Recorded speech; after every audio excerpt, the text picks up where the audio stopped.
जय श्री कृष्णा। प्रिय मित्रों, आज की जो कहानी है, आज का जो प्रसंग है वो बड़ा ही ज्ञानवर्धक है। ये बड़ी ही मोटिवेशनल स्टोरी है। प्रिय मित्रों, आज की जो कहानी हम आपको सुनाने जा रहे हैं, ये कहानी एक नागिन के बदले की कहानी है एवं किसान नागपुत्र की कथा है। ये कहानी किसान और नागिन की कहानी है। प्रिय मित्रों, ऐसा कहा जाता है कि जो मनुष्य इस कहानी को ध्यान से एवं लगन से सुनता है, उसके जीवन से समस्त प्रकार की समस्या दूर हो जाती है, समस्त विकार दूर हो जाते हैं एवं वो इंसान कभी गरीब नहीं रह सकता जो इस कहानी को ध्यान पूर्वक सुनता है। मित्रों, सांप के बारे में तो आपने सुना ही होगा कि सांप एक ऐसा जीव होता है जिसके पास मणि भी होती है, और जिस सांप के पास मणि होती है उसे इच्छाधारी नाग कहा जाता है। अतः जो इच्छाधारी नाग होता है वो सब कुछ करने में सक्षम होता है। ऐसा नाग हर वो कार्य कर सकता है जो नामुमकिन हो, जो इम्पॉसिबल होता है। प्रिय मित्रों, यदि आप अपने जीवन में कुछ नया सीखना चाहते हैं तो चैनल को सब्सक्राइब जरूर कर ले। प्रिय मित्रों, आइए अब कहानी प्रारंभ करते हैं। आज की ये प्यारी सी गजब कहानी। प्रिय मित्रों, प्राचीन समय की बात है। एक किसान रोज अपने खेत में काम करने जाया करता था। मित्रों, एक बार वो किसान अपने बैलों को लेकर खेत में गया और खेतों की जुताई करने लगा। जुताई करते करते उस किसान ने अपने सारे खेत बो दिए और एक खेत की जुताई कर रहा था। तो उस खेत की जुताई करने के बाद खेत के कोने बाकी रह गए थे। अब किसान ने एक कुदाल उठाई और जो कोने बाकी रह गए थे उन कोनों की खुदाई करने लगा। मित्रों, किसान कोनों की खुदाई कर रहा था तो एक कोने में सांप की एक बम्मी थी।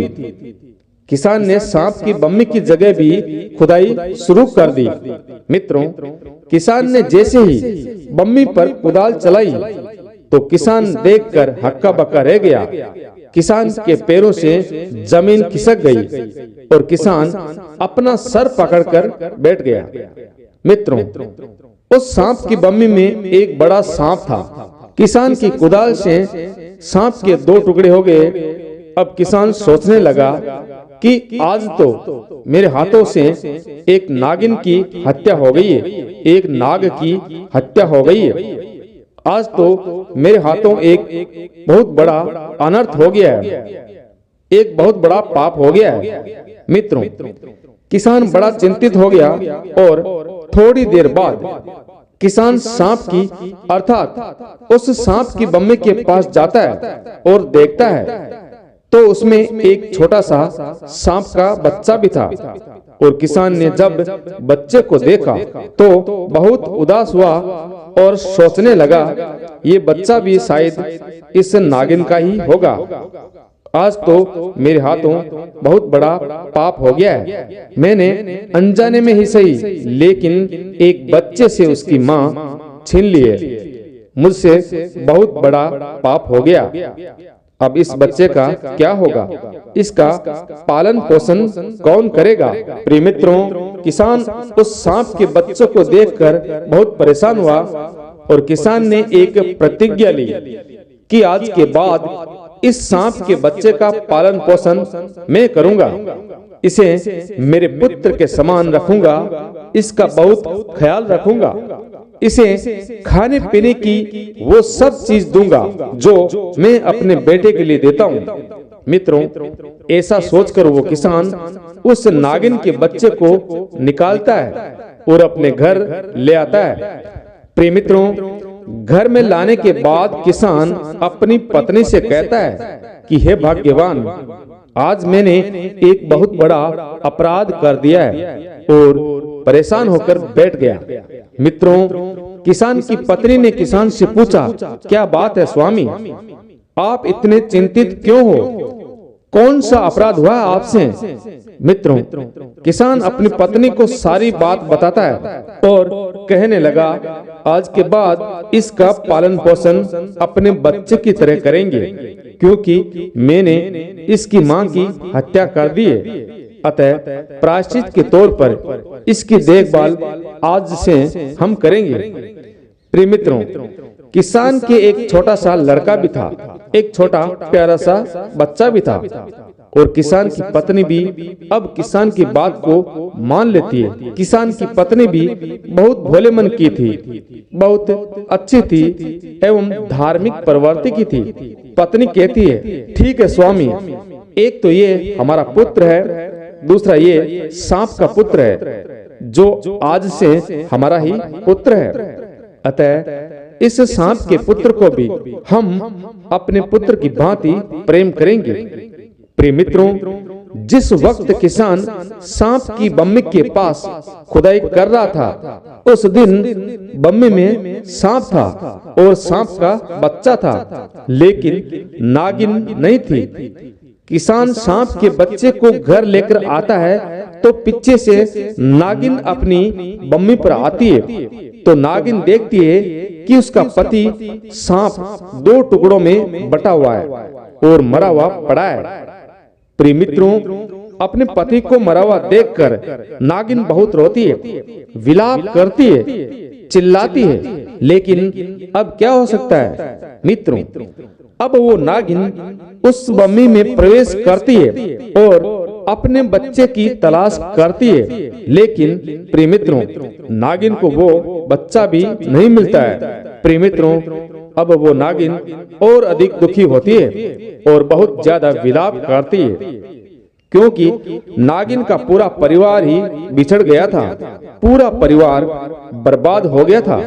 प्रिय मित्रों, अब वो नागिन सोचने लगती है, जिसने भी मेरे पति को मारा है, शायद उसी ने मेरे पुत्र को भी मार दिया है।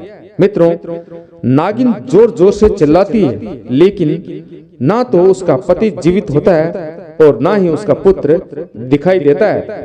मित्रों, अब नागिन को गुस्सा आता है और अत्यंत गुस्से में नागिन प्रतिज्ञा लेती है कि जिसने भी मेरे पति एवं मेरे पुत्र को मारा है, उसका भी मैं पूरा वंश खत्म कर दूंगी, उसके परिवार में किसी को भी जीवित नहीं छोड़ूंगी। मित्रों, इस तरह प्रतिज्ञा लेने के बाद वो नागिन इस तलाश में लग जाती है कि मेरे पुत्र एवं मेरे पति का हत्यारा कौन है। प्रिय मित्रों, अब दूसरे दिन किसान खेत में जाता है और बची हुई जमीन को कुदाल से खोदने लग जाता है। मित्रों, किसान अपनी खेत की खुदाई उसी कुदाल से करने लग जाता है जिस कुदाल से सांप की मृत्यु हुई थी। तो मित्रों, उस कुदाल पर सांप का खून लगा हुआ था। प्रिय मित्रों, नागिन भी उस समय अपने पति की लाश के आसपास ही घूम रही थी। अब जैसे ही नागिन ने उस किसान को कुदाल से खुदाई करते हुए देखा, उस नागिन की नजर किसान के हाथ में कुदाल पर चली गई और कुदाल को देखती है कि उस पर खून लगा हुआ है। मित्रों, कुदाल पर लगे हुए खून को देखकर नागिन समझ गई कि यही वो किसान है, यही वो हत्यारा है जिसने मेरे पति व पुत्र को मारा है। प्रिय मित्रों, नागिन अब यह सोचने लगी कि सबसे पहले इस किसान के घर का पता लगाना चाहिए, फिर ये पता लगाऊंगी कि इसके घर में कितने सदस्य हैं। उसके बाद एक एक करके सभी को मौत के घाट उतार दूंगी। इस तरह की रणनीति वो नागिन तैयार करती है। प्रिय मित्रों, अब जैसे ही वो किसान शाम के समय अपना काम करके घर की तरफ रवाना होता है, तो वो नागिन भी किसान के पीछे पीछे किसान के घर की ओर रवाना हो जाती है। इस तरह किसान अपने घर में प्रवेश कर जाता है और वो नागिन भी किसान के पीछे पीछे उसके घर में पहुंच जाती है। प्रिय मित्रों, अब जैसे ही नागिन घर में प्रवेश करती है, तो सबसे पहले नागिन को किसान का वह छोटा सा प्यारा सा बच्चा नजर आता है। जो पालने में झूल रहा था। अब नागिन ने ये विचार किया कि क्यों ना सबसे पहले किसान के इस बच्चे को ही खत्म कर दूं, ताकि किसान को भी पता चले कि पुत्र का वियोग क्या होता है। मित्रों, ये सोचकर नागिन उस पालने पर चढ़ जाती है और किसान के उस नन्हे से प्यारे से बच्चे को डस जाती है और उसके बाद किसान के घर से बाहर निकल जाती है। अब जैसे ही किसान के घर से निकलती है तो किसान ने देखा कि कोई सांप मेरे घर से निकल रहा है। अतः मित्रों, किसान ये सोचने लगता है कि मेरे हाथों जिस सांप की मृत्यु हुई थी, शायद ये उसी की नागिन है, और यदि ये मेरे घर में आई है तो इसका मतलब ये है कि शायद इसने मेरे पुत्र को जरूर कोई नुकसान पहुंचाया है। और किसान घबराकर अपने पुत्र के पालने की तरफ दौड़ता है। तभी किसान की पत्नी भी वहां पर आ जाती है और दोनों पति पत्नी अपने पुत्र के पालने की तरफ भागते हैं, दौड़ते हैं और अपने पुत्र को देखते हैं तो पता चलता है कि उसके पुत्र को नागिन ने डस लिया है। प्रिय मित्रों, अब दोनों पति पत्नी जोर जोर से चिल्लाते हैं, इधर उधर भागते हैं, बहुत ज्यादा घबरा जाते हैं और सोचने लगते हैं कि किसी वैद्य से इसका उपचार करवा लें, परंतु रात अधिक होने के कारण कोई भी वैद्य नजर नहीं आता है। प्रिय मित्रों, अब कुछ ही समय बाद किसान के बच्चे के पूरे शरीर में नागिन का जहर फैल जाता है और किसान के पुत्र के मुख से झाग निकलने शुरू हो जाते हैं। आंखें नीली हो जाती है, पूरा बदन नीला पड़ जाता है और किसान का नन्हा सा प्यारा सा बच्चा भगवान को प्यारा हो जाता है। बच्चे के प्राण पंखेरु उड़ जाते हैं। प्रिय मित्रों, अब दोनों माता पिता अपने पुत्र के वियोग में तड़पते हैं, रोते हैं, विलाप करते हैं, परंतु अब क्या हो सकता है। और अंत में किसान अपने पुत्र का अंतिम संस्कार भी कर देता है और सोचने लगता है नागिन ने अपना बदला पूरा कर लिया है। उसने अपने पति के बदले मेरे पुत्र की जान ली है और नागिन का बदला अब पूरा हो चुका है। अतः किसान सोचने लगता है अब मैं नागिन के पुत्र को ही अपना पुत्र समझकर उसके सहारे अपना पूरा जीवन व्यतीत करूंगा।